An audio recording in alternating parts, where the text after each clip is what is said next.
2018's Venom was the first installment in Sony's expanded Spider-Man film universe. It was a hit at theaters, setting a record for the biggest October opening in box office history. We are Venom. But the movie's most memorable scene is its action centerpiece, an epic motorcycle chase through the streets of San Francisco.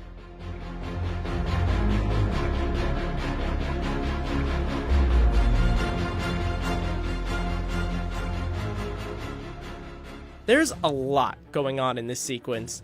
It's only a 4-minute segment, but the stunt team spent months on its planning and execution. Way far before we start filming anything, we were sitting in a room with the script, and then we say, let's storyboard the whole thing shot by shot, figure out which shots are first unit with Tom Hardy, and which shots are second unit with the action unit. One of the issues we had in this was we wanted to try and make it look real.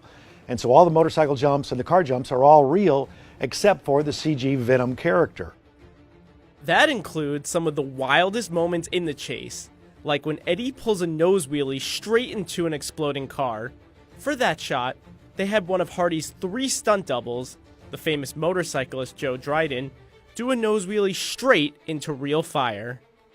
Then there's the moment when Eddie narrowly escapes a car blockade by pulling an arcing turn on the street, something that motorcycles just don't do in real life. For that feat, Jack's team spent 2 weeks designing a thin plate for the motorcycle to slide on, as if it were protected by Venom's indestructible slime. The action scene is set in the car chase capital of the US, San Francisco, or at least that's what it looks like. Turns out, a lot of the scene was filmed in Atlanta, Georgia. The art department disguised the streets of Atlanta by masking signs and removing store logos. Select parts of the scene did get shot in San Francisco, at some of the city's most recognizable locations. One of these spots was Bullet Hill. The long, tumultuous street got its nickname from the 1968 thriller Bullet, which filmed its famous chase scene there. It's an iconic location, and then everything else you see in Atlanta, we're going so fast by buildings you can't tell. And what about this incredible shot? When Eddie jumps off an especially steep hill and loses control of his motorcycle. They had stunt performer Robbie Madison jump that distance so that Tom Hardy would look like he was flying through the air. In the movie, Eddie is saved by the symbiote, which lashes out its tentacles to reattach with the bike. That was the part they filmed in front of a blue screen, with Hardy attached to a harness and gimbal. The true climax of the chase comes when Eddie finds himself trapped in an SUV sandwich, with bad guys flanking him on both sides. I am going to die! It certainly looks that way, until Venom sticks out his tentacles and turns the car's steering wheels out, making them spin out sideways at 70 miles an hour. They filmed 2 versions of this segment that would later get combined in post-production. First, they shot Tom Hardy on a soundstage. Then they orchestrated a real double crash with the stunt team in San Francisco. Jack drove a car right into the crash, with a camera in the back of his vehicle giving the audience a POV look at the action.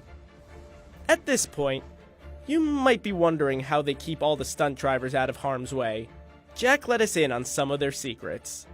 First, they line the car windows with sheets of Lexan, a super strong plastic. We have Lexan inside of the windshield so that if the windshield does get penetrated by anything, the Lexan stops it from getting in there. A Lexan will stop a bullet. We have steel cages, that we put in the cars when we flip them. We also put fuel cells in the cars so that the gas tanks can't blow up or get loose and have raw gasoline going everywhere. Protecting the riders was less straightforward. You don't have any metal around you. There's really no way to protect a guy when he's on a motorcycle except a helmet. So a lot of the really big jumps, we told them they had to do face replacement or head replacement and have the rider jump with a helmet. Other than the jumps and wheelie stunts, most of the speed riding was performed by Hardy's 3rd stunt double, motocross racer Jimmy Roberts. He didn't wear a helmet, a risky choice, considering they shot several of the San Francisco scenes on a dark and rainy night. The weather might complement the slick, dark imagery of the movie, but it also made the roads pretty slippery for the motorcyclists. Luckily, Jack's team anticipated this complication and made sure the bikers were prepared by wetting the streets down in rehearsal. So how many cars were destroyed in the making of this scene? Oh God. I mean, it has to be up in the 30s or 40s. If you factor in how many we tested and destroyed before we even filmed it, that gets even higher. So it's just hard to tell. Whoa, that was pretty cool, actually. I'm not gonna lie.